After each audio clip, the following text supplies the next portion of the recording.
Well, it's yet another day of Donald Trump and Elon Musk, not so slowly, but definitely surely crashing the US economy. So this is part 2 of how to start a victory or food garden without having to spend a ton of money in the process. Today, I thought we would start with the true foundation of gardening, which is dirt, soil, and your amendments, because a lot of people don't realize first going into gardening that the costs can add up so quickly. One of the fastest ways that you can save a ton of money on soil is by making sure you aren't using too much of it. A lot of times people end up assuming that the vegetables that they're planting need way more soil than they actually need. People assume that all vegetable plants have way deeper root structures than a lot of them actually do. A really good rule of thumb that you can use is the quicker a plant matures, the more shallow its roots will be. And that's because when a plant matures very quickly, that means that the plant needs to move on to investing all of its energy into what's happening above the soil much more quickly. If it has a very short maturity window, that likely means that it has only a very small window of time that it is investing in growing its roots specifically, so it's going to have a way more shallow root structure.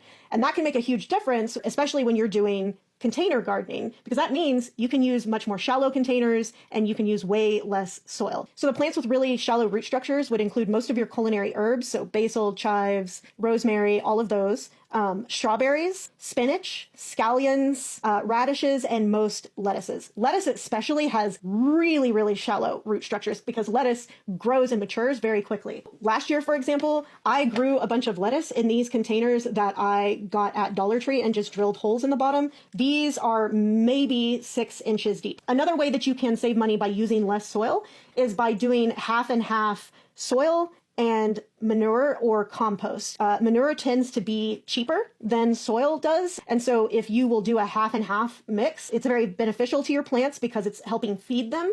It also helps decrease the cost of the soil that you're buying. And then finally, the third way that you can decrease the amount of soil that you are using is by doing lasagna gardening. Essentially what that means is rather than filling your entire container or your entire raised bed with nothing but your soil mix, instead you're going to do layers of other items first. So I will often do a layer of like any sticks from my yard. I will rake up all of the leaves from my yard because I'm too lazy to do it earlier in the year, if I'm being honest. And I will put all of those sticks and the leaves down as the bottom layer, because as they get covered up by other stuff and you're watering and you're, doing things over the course of the summer, all of that material, because it's all organic, it will slowly break down. And eventually it just becomes good compost for your raised bed anyway. So I'll do layers of sticks, layers of leaves. I often will save a bunch of the egg cartons that are paper. I'll save those and I'll literally throw those in as a bottom layer, basically just bulking up. You don't need the entire thing to be nothing but soil. The other way that you can save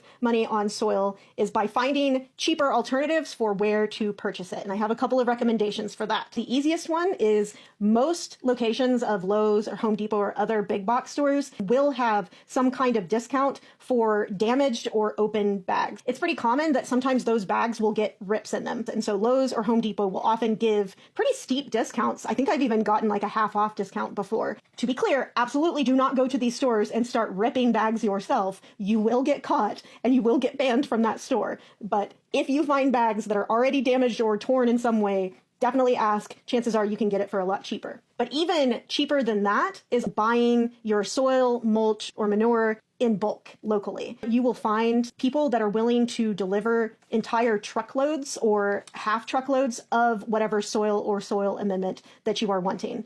I will warn you, even half a truckload is a pretty big pile. If you are, for example, starting a garden in containers on the balcony of your apartment, this is not a good option for you. But if you do live like in a place where you have a full yard that you can be growing in, or you have a bunch of beds that you're going to be filling up, this is a really excellent option. You can also split a delivery with a neighbor. That's a great way of decreasing the cost and also strengthening your relationship with your neighbor if you know that you have a neighbor that also gardens. There are a couple of really important caveats that I will give to taking this method though, that I had to learn the hard way. If you are purchasing manure in bulk, you need to make sure that it is aged manure. This is incredibly important. If the hay that is being fed to livestock that are producing the manure, if that hay has been treated with pesticides, that pesticide will be in the manure. That can be taken care of through aging, letting it sit for at least a year. At that point, a lot of times the pesticides will be completely gone. But if it is more fresh manure, there's a